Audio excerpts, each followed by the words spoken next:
ফেনীর সীমান্ত এলাকায় বেড়েছে মাদক কারবারিদের তৎপরতা। বিজিবি ও আইনশৃঙ্খলা বাহিনীর চোখ ফাঁকি দিয়ে ফেন্সিডিল, গাঁজাসহ বিভিন্ন মাদকদ্রব্য ঢুকছে দেশে। স্থানীয়দের অভিযোগ, ধরাছোঁয়ার বাইরে মূল হোতারা। আর বিজিবির দাবি, সীমান্তে মাদক চোরাচালানের বিরুদ্ধে নজরদারি বাড়ানো হয়েছে। 1 বছরে জব্দ করা হয়েছে 6 কোটি টাকার মাদক। ফেনীর ছাগলনাইয়া সীমান্ত চোরাচালানের খবর পেয়ে অবস্থান নিয়েছে বিজিবি। 2 চোরা কারবারি ভারত থেকে বস্তা নিয়ে সীমান্ত পার হওয়ার চেষ্টা করছে। ধাওয়া করলে বস্তা ফেলে পালিয়ে যায় তারা।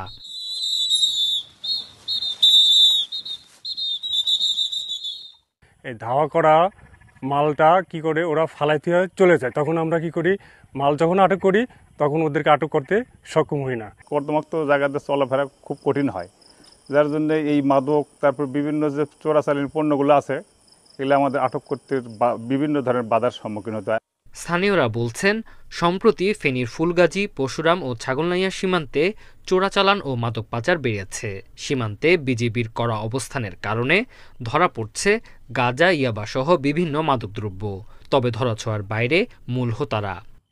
যারা ওটার সাথে জড়িত মূল হোতারা, হয়তোবা তাদেরকেও তারা পাচ্ছে না।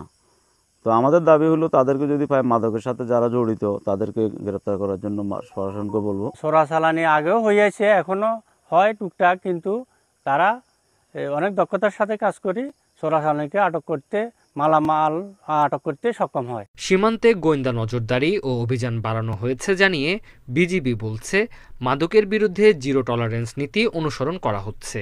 আসলে দীর্ঘ সীমান্ত এলাকা, জনবলের স্বল্পতা তো আছেই, পাশাপাশি মাদক পাচারকারীরা অনেক বেশি সক্রিয়।